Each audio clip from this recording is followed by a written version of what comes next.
নমস্কাৰ। LP আৰু UPৰ ৫৫৫০টা পদৰ দ্বিতীয় পৰ্যায়ৰ যি ফিজিকেল ডকুমেণ্ট ভেৰিফিকেশ্যন সম্পৰ্কত প্ৰকাশ পালে এখন গুৰুত্বপূৰ্ণ জাননী আৰু তাক লৈ বাতৰি কাকতত প্ৰকাশ পাইছে এটি গুৰুত্বপূৰ্ণ বাতৰি।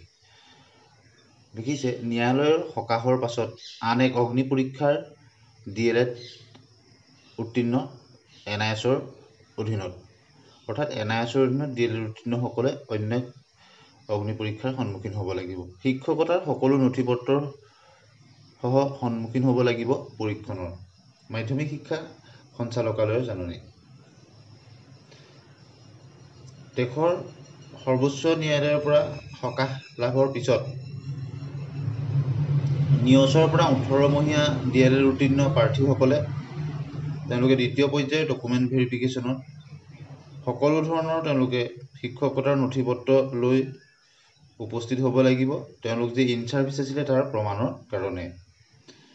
আৰু ইয়াৰ লগে লগে নিয়ছৰ পৰা DLED উত্তীৰ্ণ আহৰণ কৰি ইতিমধ্যে যিসকলে শিক্ষকতা কৰি আছিল তেওঁলোকক লৈ সন্দেহৰ অৱতাৰণা হৈছিল।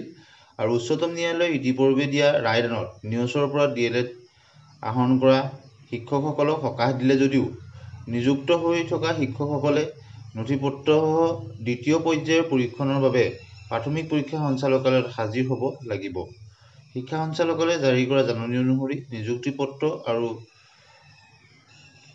গ্ৰহণযোগ্য যোগদানৰ প্ৰতিবেদন সংশ্লিষ্ট আবেদনকাৰীৰ নিযুক্তি সন্দৰ্ভত বিদ্যালয় পৰিচালনা সমিতি অৰ্থাৎ SMCৰ কাৰ্যবিৱৰণী, প্ৰতিষ্ঠানসমূহৰ মুৰব্বীয়ে যথাযথভাৱে স্বাক্ষৰ কৰা আবেদনকাৰীৰ সেৱাৰ সময়ছোৱাত বিদ্যালয়ত উপস্থিত পঞ্জীৰ ফটোকপি সহ উপস্থিত থাকিব লাগিব। অৰ্থাৎ যি দ্বিতীয় পৰ্যায়ৰ ডকুমেণ্ট ভেৰিফিকেশ্যন হ'ব ৫৫৫০টা পদত, তাত এইখিনি ডকুমেণ্ট লৈ তেওঁলোক উপস্থিত থাকিব লাগিব। বিদ্যালয় কৰ্তৃপক্ষই তেওঁলোকক যি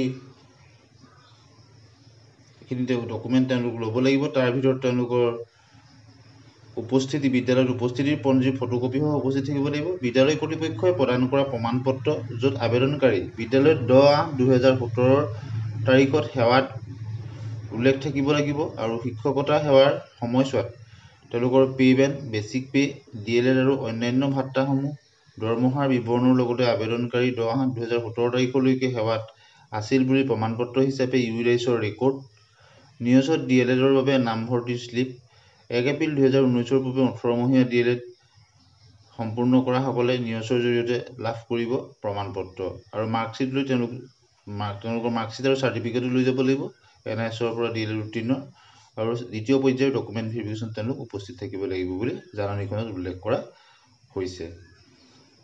গতিকে আপোনালোকে নিশ্চয় বুজি পাইছে। ভিডিঅ'টি শেষলৈকে চোৱাৰ কাৰণে ধন্যবাদ।